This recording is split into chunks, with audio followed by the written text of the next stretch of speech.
Quadratic functions can be written in many different forms. One form is vertex form. So in this video, we're going to see how we can convert a quadratic that's in standard form of ax squared plus bx plus c into vertex form. And vertex form is in the form of y equals a times x minus h squared plus k, where our h and our k is going to be our vertex.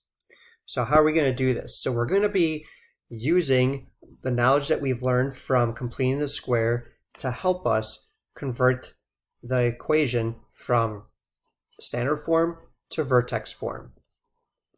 So in example 1, I'm going to put parentheses around these first two terms because that part is going to be this part right here. So we're going to complete the square in the parentheses first. But before we can complete the square, I need to make sure that I have a 1x squared. Right now I have a negative 1x squared. So I need to factor out a negative 1. That's going to give us an x squared plus 12x plus blank. And on the outside I still have a minus 9.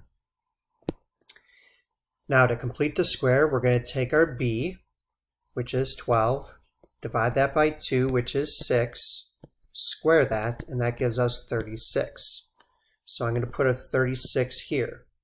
But I'm not really adding 36 because remember I factored out a negative 1. So I'm really subtracting 36 on both sides. But for this, to complete the square and put this in vertex form, anything on the outside of the parentheses, I have to do the opposite of it. So the opposite of subtracting 36 is adding 36. So now in vertex form, I have negative 1 on the outside, and I can factor this perfect square here, this perfect square trinomial, which is x plus 6 squared. And then on the outside, I have negative 9 plus 36, which will equals a positive 27. So our equation in vertex form would be y equals a negative parentheses x plus 6 squared plus 27. Another example, we're going to do the same thing, put parentheses around our first two terms, and we're going to complete the square on the inside.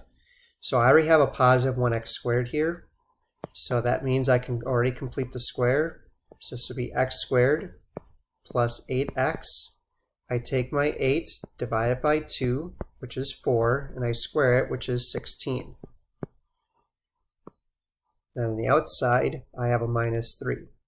Now since I added 16 on the inside, I have to subtract 16 on the outside. So now I have y equals, and I have a perfect square trinomial, so I can factor this, which would be x plus 4 squared minus 19. And our third example, again, we're going to put our parentheses around the first two terms. I need this to be a positive 1x squared, so I'm going to factor out a negative 2.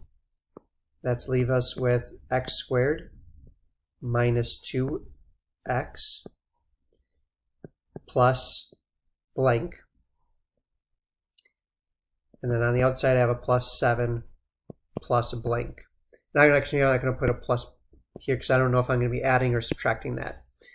So to complete the square, I take my b, which is negative 2, divide that by 2, which is negative 1, square it. That's going to give me a positive 1. But I'm not really adding 1 because I factored out a negative 2. So if I put the negative 2 back in here, this is really, I'm subtracting 2. But on the outside of the parentheses, I do the opposite, which is adding 2. So now my equation would be y equals negative 2.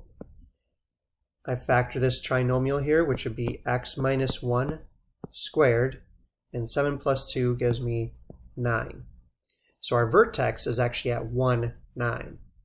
Our factored form, or vertex form, is y equals negative 2 times parentheses x minus 1 squared plus 9. Example 10, we are going to write it in vertex form, then determine the vertex and the axis of symmetry. So the first thing we're going to do is put our parentheses around here, and we're going to need to factor out a -2. So I have y equals a -2 times x squared minus 2x plus blank, and on the outside I have a plus 7. So the opposite, so we have a -2, so we have our b, which is -2, divided by 2, which is 1, -1. -1 squared is a positive 1. I'm really subtracting 2 on both sides, but on the outside I have to do the opposite, which is a plus 2. So that's going to give us y equals a -2 times parentheses x minus 1 squared plus 9. So this was the same one that we just did. So that was a quick review of that. Now the axis of symmetry. The axis of symmetry is always the x term of our vertex. So our vertex is our x term is going to be whatever our h is here. Because remember, our format is y equals a times the parentheses x minus h squared plus k. The 1 is in place of my h, so we would have our axis of symmetry at 1. Our vertex would then be at 1, 9, and determine if it's a maximum or minimum. Well, if it opens upward, my a is positive. If it opens downward, my a is negative. Now if I look back at the original one, or even here, my a is a -2. Since the a is a negative, I know it's opening downward. That means I have a maximum. And our very last one, a word problem, says if a firework is launched 1 foot off the ground at a velocity of 128 feet per second, write a function for the situation, and then find and interpret the axis of symmetry and the vertex.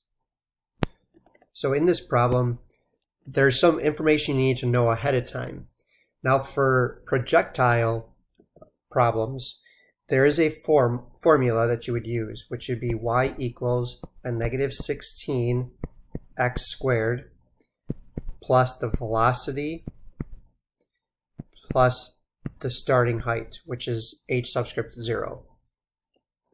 So here, we already have the -16, so I have y equals -16 x squared. The velocity, they tell us the velocity is 128 feet per second, so that's plus 128x, and the starting height is 1 foot off the ground, so that is plus 1. Now for this one, we are going to write this in vertex form.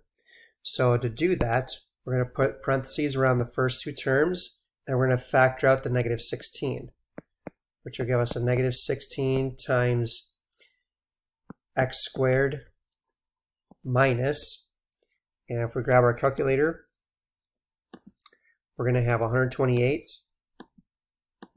divided by -16 gives us a -8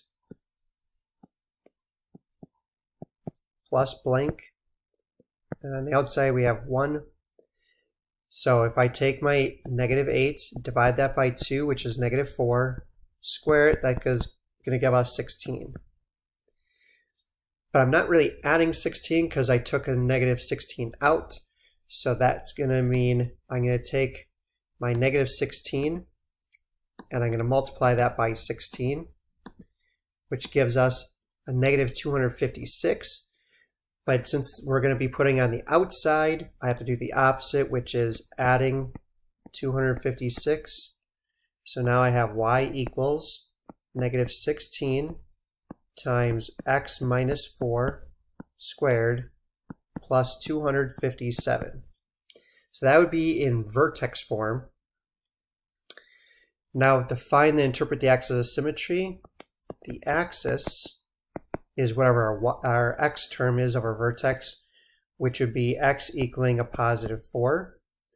and our vertex would be at 4,257.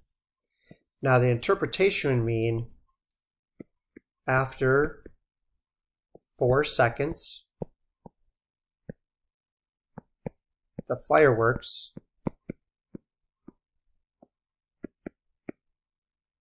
reaches a max height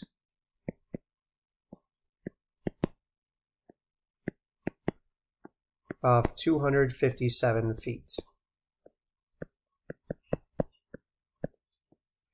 So that is how you can write quadratic equations in vertex form.